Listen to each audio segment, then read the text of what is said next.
Kata-kata yang sering muncul saat ini adalah blockchain, cryptocurrency, mining, NFT, dan sebagainya. Namun, apa sih sebenarnya itu?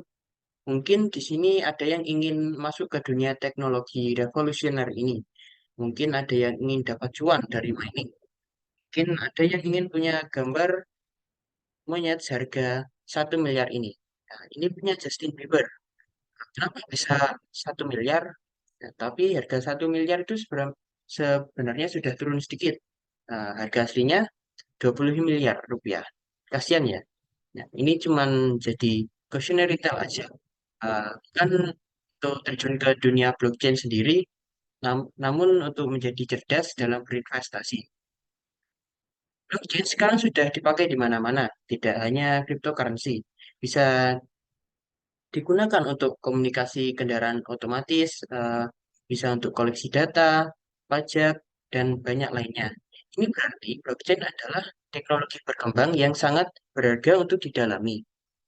Nah, namun apa sih blockchain itu? Seperti namanya, itu adalah chain of blocks, yaitu sekumpulan data yang dihubungkan dengan chain. Jika ada perubahan data, misalnya ada sebuah transaksi, maka blok baru ini akan dicatat menjadi blok selanjutnya. Blok baru ini memiliki kode unik yang membuatnya berkaitan dengan blok sebelum diubah. Begitu juga dengan blok lama tersebut dengan blok sebelumnya. Nah, ini yang dimaksud dengan chain. Nah, jadi blok terbaru akan memiliki hubungan dengan blok paling lama. Nah, kenapa harus seperti itu? Blockchain sebenarnya mengenalkan sebuah konsep baru dalam komunikasi internet, yaitu desentralisasi. Data tidak perlu melalui pusat data dan dapat langsung berpindah antar pelaku transaksi. Ini dinamakan peer-to-peer atau P2P. Jadi, saya akan menjelaskan tentang masalah utama dalam blockchain dan makalah-makalah terkait untuk menjadi inspirasi bagi yang ingin bergelut di dunia blockchain. Masalah utama yaitu blockchain trilemma. Ada 3 titik yang membentuk sebuah segitiga, yaitu ada desentralisasi, ada scalability, dan security. Desentralisasi adalah unsur utama blockchain. Scalability adalah bagaimana sistem dapat berjalan dengan skala yang lebih besar. Dan security eh, adalah keamanan sistem terhadap suatu serangan yang kebanyakan dilakukan dengan cara eksploitasi protokol blockchain. Kita hanya bisa memilih satu sisi dari segitiga ini. Sebagai contoh, sebagai usaha untuk meningkatkan security, ada protokol bernama Proof of Work atau POW. POW adalah protokol yang sangat aman tetapi lambat karena proses verifikasi memerlukan perangkat keras yang bagus. Proses verifikasi ini dinamakan mining. Mining dilakukan oleh miner. Nah, miner ini diberi hadiah jika berhasil melakukan mining. Ini berdampak buruk terhadap lingkungan karena besarnya penggunaan daya listrik. Ini tentu saja mengurangi scalability. Nah, hilangnya salah satu saja dari ketiga titik ini akan membuat sistem menjadi tidak andal. Jika kita mengabaikan desentralisasi, maka sama saja kita memakai sistem yang lama yang terpusat. Jika kita mengabaikan scalability, blockchain tidak akan bisa dimanfaatkan secara umum dan luas. Jika kita mengabaikan security, maka akan ada banyak serangan yang merugikan khayalak umum, terutama dengan dalam skala yang lebih besar. Sudah ada banyak penelitian ya, blockchain yang mengindahkan hmm, blockchain trilema ini. Namun, bagaimana sih cara peneliti menanggapi masalah besar ini? Nah, sebenarnya ada tren dalam banyaknya penelitian ini. Yang pertama, penelitian dilakukan karena maraknya masalah pada saat itu. Sebuah masalah menjadi urgent ketika menyangkut banyak pengguna. Contohnya, pada makalah Puncturable Signatures and Application in Proof of Stake Blockchain Protocols yang membahas tentang protokol Proof of Stake atau POS yang mengatasi penggunaan daya komputasi besar dengan menggantungkan verifikasi kepada pihak yang memiliki pengaruh signifikan dalam blockchain. Contohnya, pihak verifikator memiliki cryptocurrency yang banyak. Nah, tentu saja pihak verifikator ini menjadi lebih terancam kepada serangan karena lebih berharga untuk diambil alih. Nah, jadi eh, perlu suatu usaha untuk mengamankannya. Yang kedua adalah dilakukan karena kebutuhan masa depan. Salah satu contohnya, kendaraan otomatis sedang berkembang dan di masa depan, komunikasi yang baik antar kendaraan harus ada layaknya yang dibahas dalam makalah Blockchain Envision Provably Secure Multivariate Identity-Based Multi-Signature Scheme for Internet of Vehicles Environment. Nah, ketepatan, kecepatan, dan keamanan harus dijamin, mengingat ini menyangkut nyawa banyak orang. Dan yang ketiga adalah kesempatan, terutama di saat ini adalah berkembangnya 5G. Teknologi berkembang pesat dan ini menjadi kesempatan yang sangat baik untuk dimanfaatkan dalam blockchain. Contohnya sekarang 5G sedang dikembangkan dan blockchain sangat cocok dengan jaringan ini. Layaknya yang dibahas dalam makalah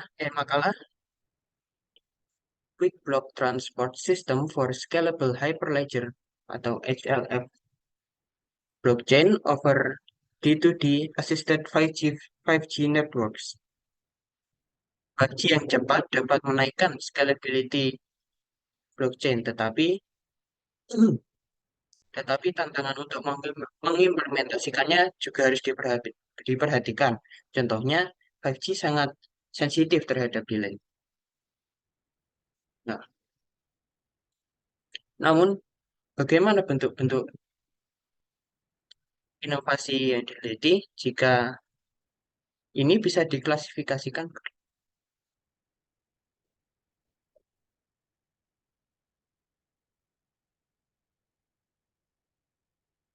Namun bagaimana bentuk inovasi yang diteliti jika ki- namun bagaimana bentuk-bentuk inovasi yang diteliti ini bisa diklasifikasikan ke dalam software dan hardware. Software masih bisa dibagi menjadi off-chain atau on-chain, yang berarti luar atau dalam sistem blockchain. Salah satu contoh inovasi off-chain adalah dalam makalah Towards Private, Robust, and Verifiable Crowd-Sensing System via, via Public Blockchain yang membahas tentang scalability. Nah, sistem lama crowd sensing atau pengumpulan data yang lama dalam blockchain masih belum andal karena konsep baru desentralisasi. Jadi makalah ini mengenalkan sistem baru untuk verifikasi data dengan sistem sewa daya komputasi yang lebih cocok untuk blockchain.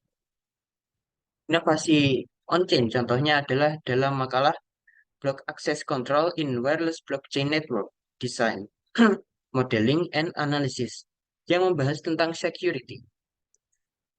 Blockchain terkadang kurang teliti dalam melakukan verifikasi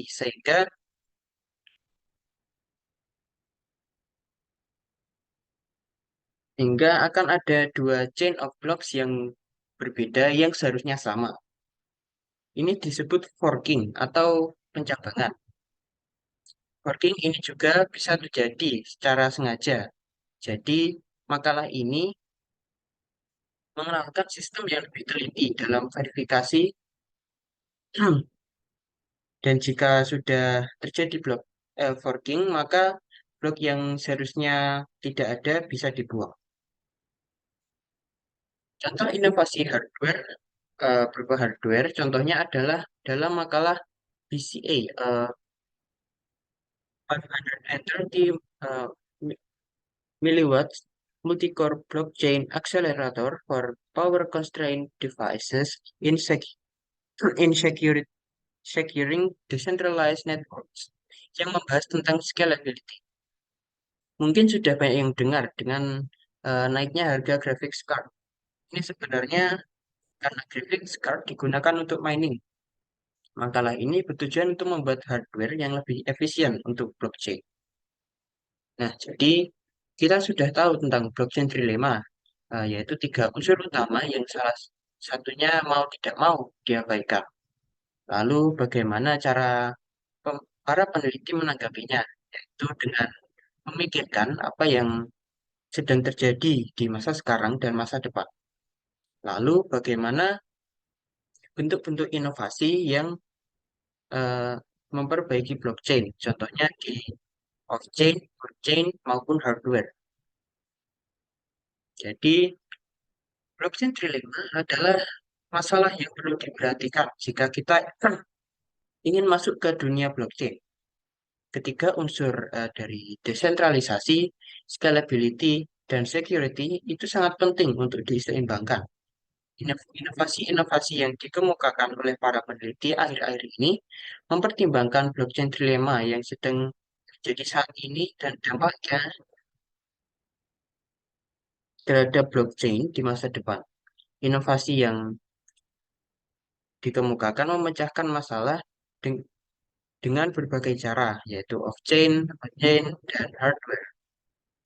Jadi, apa yang perlu kita lakukan?